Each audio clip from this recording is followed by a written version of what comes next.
السلام علیکم۔ آج ہم ایک بہت ہی مشہور اور اہم واقعے پر گہری نظر ڈالیں گے، یعنی حضرت یونس علیہ السلام کا قصہ جو قرآن اور توریت دونوں میں ہمیں ملتا ہے۔ وعلیکم السلام۔ جی بالکل، اور ہمارے پاس اس موضوع پر کچھ تفصیلات بھی ہیں ایک یوٹیوب ویڈیو سے۔ تو کوشش یہی ہوگی کہ اس جانی پہچانی کہانی کے وہ پہلو سامنے لائیں جن پر شاید کم غور کیا جاتا ہے، جو سبق آموز ہیں۔ یقیناً یہ واقعی ایک غیر معمولی قصہ ہے نا۔ اس میں ذمہ داری، توبہ، اللہ کی رحمت، یہ سب موضوعات ہیں۔ چلے دیکھتے ہیں اس کی تفصیلات۔ اچھا، تو پہلے تھوڑا پس منظر دیکھ لیں۔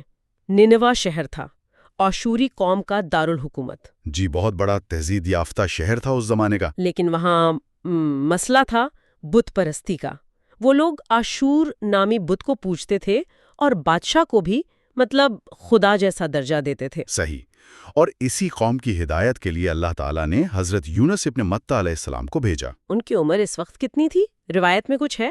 جی کہا جاتا ہے کہ تقریباً 28 سال عمر تھی جب انہیں نبوت ملی، اور ان کا پیغام بالکل صاف تھا، ایک اللہ کی عبادت کرو۔ بت پرستی چھوڑ دو۔ جی، اور بنی اسرائیل کے جو قیدی تھے انہیں رہا کرو۔ تو حضرت یونس علیہ السلام نے یہ دعوت دی، پہلے بادشاہ کو پھر عوام کو۔ لیکن یہ کوشش کتنے عرصے چلی؟ 40 سال، ایک طویل عرصہ۔ 40 سال، اور نتیجہ کیا نکلا؟ نتیجہ افسوس انکار ہی تھا۔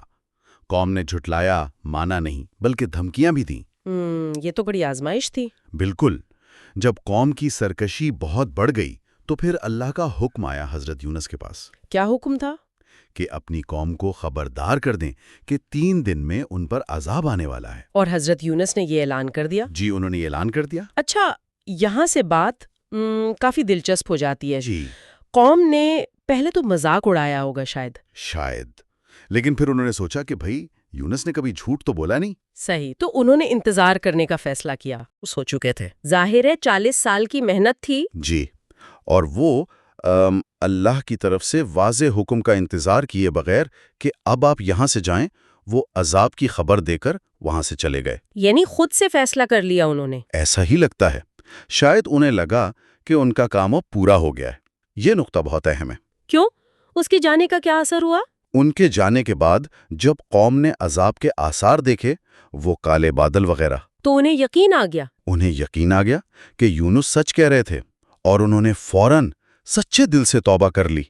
سب لوگ، عورتیں، بچے، حتیٰ کہ جانوروں کو بھی لے کر میدان میں نکل گئے اور اللہ سے معافی مانگی۔ اور اللہ نے معاف کر دیا؟ جی، اللہ نے ان کی توبہ قبول کر لی اور عذاب ٹال دیا۔ کیونکہ حضرت یونس آخری وقت تک وہاں نہیں رہے تھے نا، اللہ کے واضح حکم سے پہلے چلے گئے تھے، تو اللہ کے انصاف اور رحمت نے انہیں معاف کر دیا۔ سبحان اللہ۔ اچھا، تو حضرت یونس وہاں سے نکل کر کہاں گئے؟ وہ ایک کشتی میں سوار ہو گئے۔ سمندر کا سفر؟ جی، لیکن سمندر میں طوفان آ گیا۔ اوہ، اب کشتی والوں کا اپنا ایک عقیدہ تھا۔ وہ سمجھتے تھے کہ جب ایسا طوفان آئے تو مطلب کوئی بھاگا ہوا غلام کشتی میں سوار ہے۔ اچھا، یہ ان کا عقیدہ تھا۔ جی، تو انہوں نے قرآن اندازی کی، اور 3 بار قرآن ڈالا گیا اور تینوں مرتبہ حضرت یونس کا ہی نام نکلا۔ اللہ اکبر۔ یہ تو واضح اشارہ تھا۔ بالکل، حضرت یونس خود بھی سمجھ گئے کہ یہ اللہ کی طرف سے ہے، کیونکہ وہ نینوا سے اجازت کے بغیر نکل آئے تھے۔ تو پھر کیا ہوا؟ انہوں نے خود کو پیش کیا، انہیں سمندر میں ڈال دیا گیا۔ اللہ! لیکن فوراً ہی اللہ کے حکم سے ایک بہت بڑی مچھلی نے انہیں نگل لیا۔ نگل لیا؟ جی نگل لیا، مگر اللہ کا حکم تھا مچھلی کو کہ انہیں کوئی نقصان نہ پہنچائے۔ یہ کوئی سزا نہیں تھی، بلکہ ایک طرح کے آپ کہہ لیں اصلاح تھی۔ انہیں احساس دلانا مقصود تھا۔ اور پھر وہ مچھلی کے پیٹ میں وہ اندھیرے؟ جی، 3 اندھیروں کا ذکر آتا ہے، رات کا اندھیرا، سمندر کی گہرائیوں کا اندھیرا، اور پھر مچھلی کے پیٹ کا اندھیرا۔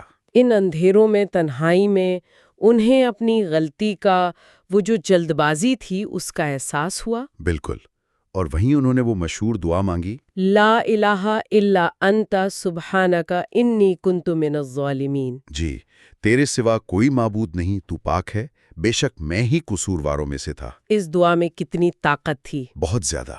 اس میں توحید کا اقرار ہے، اللہ کی پاکی کا بیان ہے، اور اپنی غلطی کا، اپنی کوتاہی کا اعتراف ہے۔ انتہائی عاجزی ہے۔ اور یہ قبول ہوئی؟ فوراً قبول ہوئی۔ روایات میں ہے کہ فرشتوں نے بھی اس آواز کو پہچانا اور اللہ کی بارگاہ میں عرض کیا۔ اللہ نے ان کی دعا قبول فرمائی۔ کہا جاتا ہے کہ اگر وہ یہ دعا نہ کرتے تو شاید قیامت تک وہیں رہتے۔ اللہ کی رحمت۔ پھر کیا ہوا؟ نجات کیسے ملی؟ اللہ کے حکم سے مچھلی نے انہیں ساحل پر اگل دیا۔ کس حالت میں تھے وہ؟ بہت کمزور حالت میں، جسم بالکل نازک ہو چکا تھا، جیسے نومولود بچہ ہوتا ہے۔ لیکن اللہ نے وہاں بھی انتظام کیا۔ جی بالکل، اللہ کی رحمت دیکھیں، وہاں ایک بیل والا پودا اگا دیا، کہتے ہیں کدو کا تھا، جس کے پتوں نے سایہ کیا۔ اور کھانے پینے کا؟ ایک جنگلی بکری بھیج دی جو صبح شام آ کر انہیں دودھ پلا جاتی تھی، سبحان اللہ۔ یہاں تک کہ وہ آہستہ آہستہ صحت یاب ہو گئے۔ اور ان کی قوم ننوا والے؟